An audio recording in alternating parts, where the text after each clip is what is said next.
Oke, baik.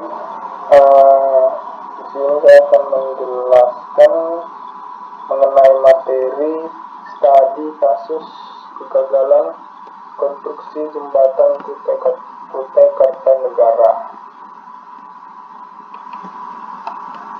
Yang pertama itu kita masuk ke definisi dulu, yaitu mengenai pengertian kegagalan konstruksi. Kalau menurut Peraturan Perundang-undangan Nomor 29 Tahun 2000 tentang penyelenggaraan konstruksi, bab 5 pasal ke-31 menjelaskan pengertian kegagalan konstruksi, yaitu keadaan hasil pekerjaan konstruksi yang tidak sesuai dengan spesifikasi pekerjaan sebagaimana disepakati dalam kontrak kerja konstruksi sebagian maupun keseluruhan sebagai akibat kesalahan penggunaan jasa atau penyedia jasa. Sedangkan menurut pengertian secara umum dari kegagalan konstruksi menjelaskan yaitu kegagalan yang dapat disebabkan karena kegagalan pada proses pengadaan barang atau jasa, atau kegagalan dapat juga terjadi saat proses pelaksanaan konstruksi. Adapun tujuan dari pembahasan materi kali ini mengenai studi kasus jembatan Bukar ini yaitu untuk mengetahui mengenai kegagalan konstruksi. Yang kedua itu sebagai bahan pelajaran dan menambahkan wawasan. Dan yang terakhir itu untuk mengetahui proses terjadinya kegagalan konstruksi. Sebelum lanjut mengenai penyebab runtuhnya jembatan Kukar atau Kutai Kartanegara ini, kita akan terlebih dahulu mengetahui asal muasal dari jembatan Kukar ini. Jembatan Kukar atau Kutai Kartanegara merupakan suatu jembatan yang mempunyai lintasan tepat berada di Sungai Mahakam, serta merupakan jembatan gantung yang masuk ke dalam kategori jembatan gantung terpanjang di Indonesia. Jembatan Kutai Kartanegara ini memiliki panjang yang mencapai 710 meter dan secara keseluruhan, dan 270 meter merupakan area jembatan yang menggantung tanpa adanya penyangga atau biasa disebut bentang bebas. Jembatan ini dibuat dengan tujuan untuk menghubungkan kota Tenggarong dengan Tenggarong seberang. Dengan runtuhnya jembatan Kukar ini atau Kutai Kartanegara pada tanggal 26 November 2011 yang lalu, ada banyak beberapa makan korban, yaitu 24 orang tewas serta puluhan orang lainnya luka-luka. Namun yang luka-luka ini dirawat di Rumah Sakit Umum Daerah Haji Pari Gresik. Oke, sebelum kita lanjut dengan kesimpulan dari penyebab runtuhnya jembatan Kukar ini, kita harus tahu penyebab-penyebab atau faktor-faktor yang menyebabkan jembatan Kukar itu bisa runtuh. Yang pertama yaitu ada faktor umur. Umur jembatan juga berperan dan berpengaruh terhadap kegagalan konstruksi jembatan, di mana jika umur suatu konstruksi melebihi dari umur yang direncanakan, maka dapat berpotensi menyebabkan kegagalan struktur. Hal ini diakibatkan karena tingkat kekuatan jembatan mengalami penurunan selama umurnya, serta kelelahan yang menyebabkan daya lanan berkurang. Yang kedua itu ada perawatan. Perawatan jembatan diperlukan dalam sistem manajemen perawatan suatu konstruksi. Biasanya seorang pengawas owner yang ditugasi untuk mengecek kondisi jembatan atau konsultas pengawas yang ditunjuk oleh owner.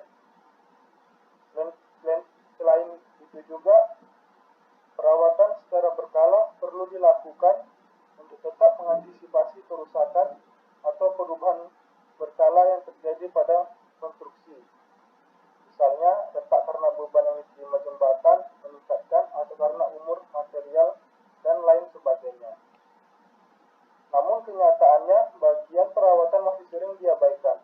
Padahal perawatan tidak kalah penting bila dibandingkan dengan desain awal.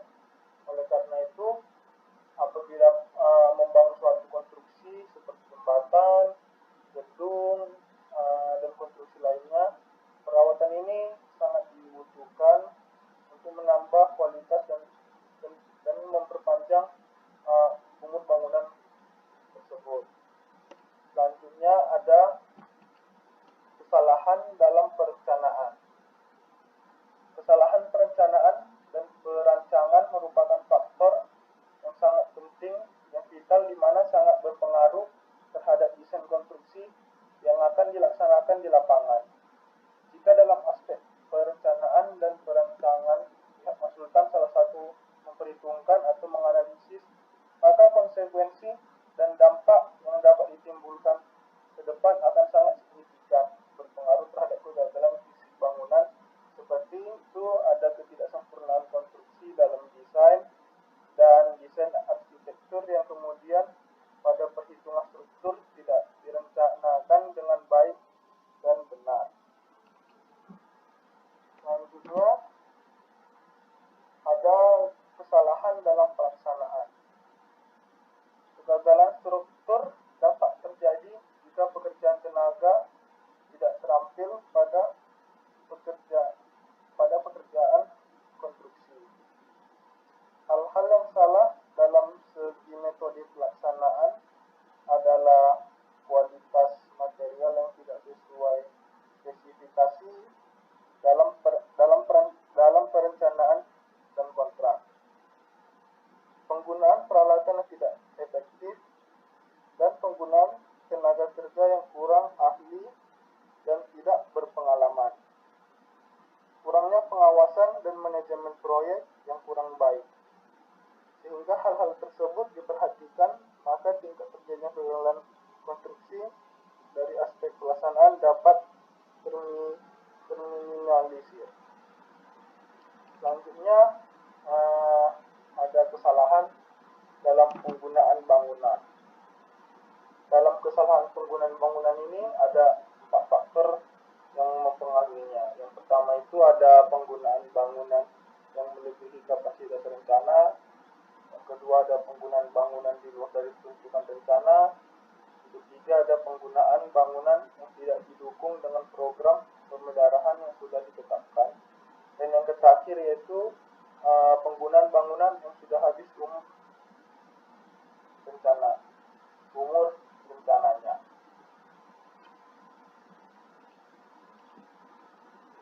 Oleh karena itu, dari kelima penyebab ini dapat dilihat bahwa penyebab dari runtuhnya jembatan Kukar atau jembatan Kurtai Kartanegara ini yaitu dipengaruhi dari lima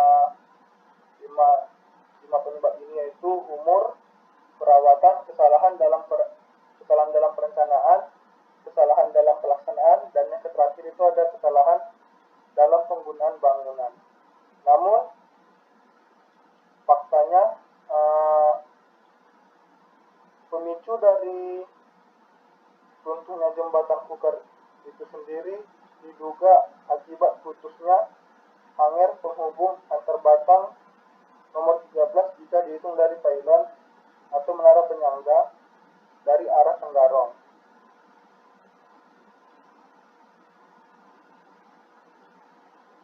Selain itu,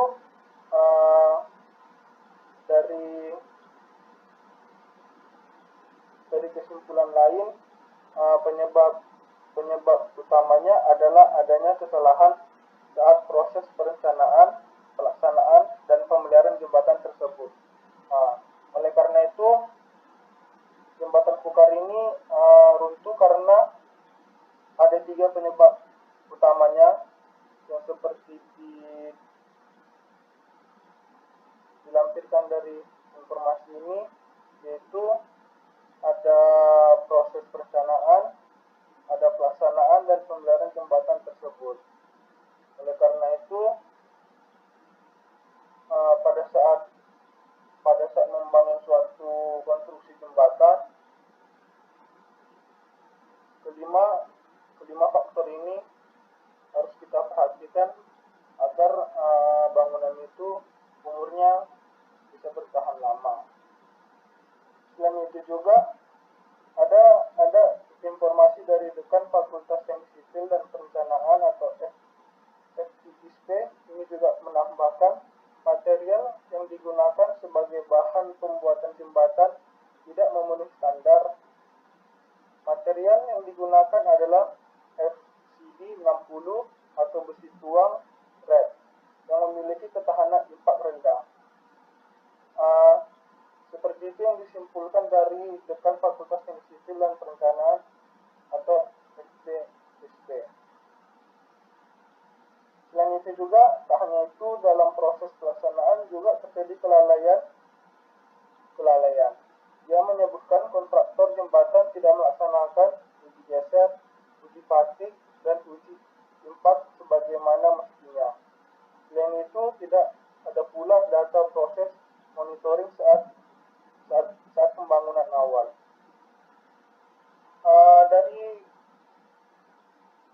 Dari informasi tersebut dapat kita artikan bahwa penyebab utama dari ambruknya jembatan Kukar atau Kutai Kartanegara ini yaitu dipengaruhi 3 faktor, yaitu kurangnya perawatan, kesalahan dalam pelaksanaan, dan kesalahan dalam pemeliharaan jembatan tersebut. Selain itu juga ada yang menyatakan bahwa jembatan Kukar sendiri diduga akibat putusnya hanger atau penghubung antar barang nomor 13 jika dihitung dari Thailand atau menara penyangga arah Tenggarong. Oleh karena itu, dari kelima faktor penyebab ini memang harus kita betul-betul kita perhatikan untuk merawat bangunan tersebut, sehingga apabila dari kelima faktor ini tidak kita pedulikan, maka otomatis suatu bangunan konstruksi bisa saja ambruk, dan otomatis secara sadar atau tidak langsung bisa saja dengan ambruknya bangunan konstruksi ini bisa saja memakan korban. Oke. Selanjutnya itu ada penanggung jawab apabila terjadinya kegagalan konstruksi. Jaminan atas risiko yang timbul dan tanggung jawab hukum kepada pihak lain dalam pelaksanaan pekerjaan konstruksi atau akibat dari kegagalan konstruksi itu pasal 47 ayat 1 huruf 0 yang menjelaskan bahwa jaminan akibat dari kegagalan konstruksi tidak harus berbentuk jaminan terkait langsung dengan keuangan. Ada 3 tipe penanggung jawab dalam kegagalan konstruksi. Itu yang pertama, dalam hal penyelenggaraan jasa konstruksi tidak memenuhi standar keamanan, keselamatan, kesehatan, dan keberlanjutan sebagaimana dimaksud dalam pasal 59, pengguna jasa atau penyedia jasa dapat menjadi pihak yang bertanggung jawab terhadap kegagalan konstruksi sesuai dengan pasal 60 ayat 1. Yang kedua, kegagalan konstruksi sebagaimana dimaksud pada ayat 1 ditetapkan oleh penilai ahli pada pasal 60 ayat 2, yang dimaksud penilai ahli tersebut adalah penilai ahli di bidang konstruksi. Penetapan kegagalan konstruksi oleh penilai ahli dimaksudkan untuk menjadi objektivitas dalam penilaian dan penetapan suatu kegagalan. Tipe yang ketiga itu materi Menteri harus menetapkan penilaian dinilai ahli, dan waktu paling lambat 30 hari kerja terhitung sejak diterimanya laporan mengenai terjadi kegagalan konstruksi. Itulah 3 tipe penanggung jawab apabila adanya terjadi suatu kegagalan konstruksi, baik itu bangunan, jembatan, dan konstruksi lainnya.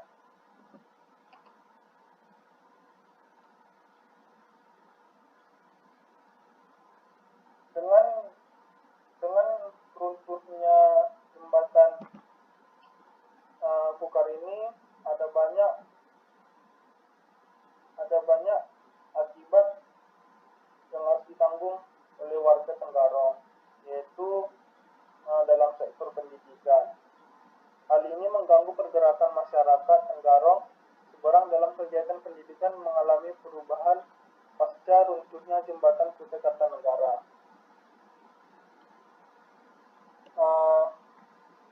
Dengan runtuhnya ini biasanya warga Tenggarong hanya melintasi jembatan tersebut apabila ingin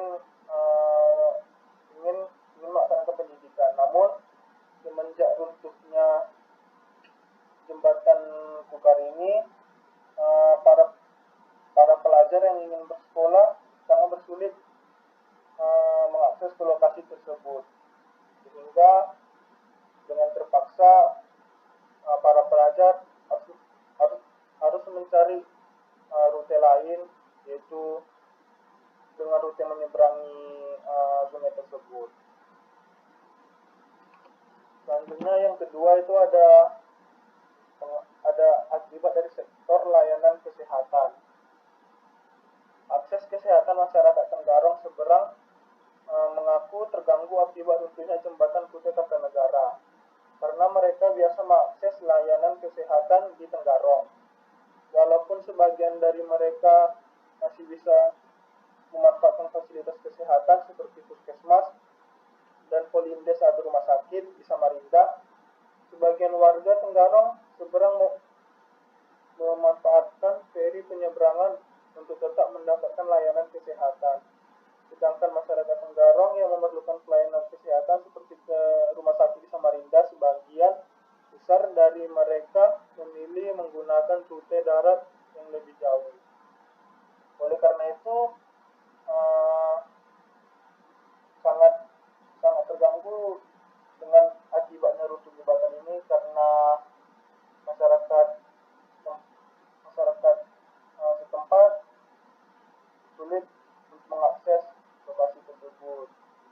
Banyak masyarakat yang sangat terganggu sehingga dengan harus melewatkan sungai itu dengan menggunakan feri penyeberangan, sehingga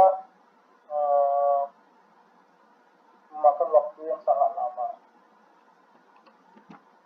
Selanjutnya ada sektor kegiatan perdagangan. Akibat runtuhnya jembatan Kutai Kartanegara tersebut, sebagian masyarakat mampu beradaptasi dengan melakukan beberapa pilihan tindakan agar mampu bertahan di sektor perdagangan, seperti mengubah pola pemasaran, mencari pasar alternatif, dan sebagian berhenti dan memilih pekerjaan lainnya. Terus ada bidang pariwisata. Itu keberadaan jembatan Kutai Kartanegara bukan hanya berfungsi memfasilitasi mobilitas berbagai kegiatan, tetapi jembatan tersebut juga sebagai objek wisata. Bahkan jembatan yang disebut sebagai Golden 25 Gate, Golden 25 Gate ini sebutan bagi jembatan yang ada di Amerika. Itu katanya jembatan Kukar ini desainnya hampir mirip dengan jembatan Golden 25 Gate yang ada di Amerika. Alasan terganggunya di bidang pariwisata karena jembatan Kukar ini bisa juga disebut sebagai objek pariwisata, dan sudah diresmikan juga oleh pemerintah setempat tersebut bahwa jembatan Kukar ini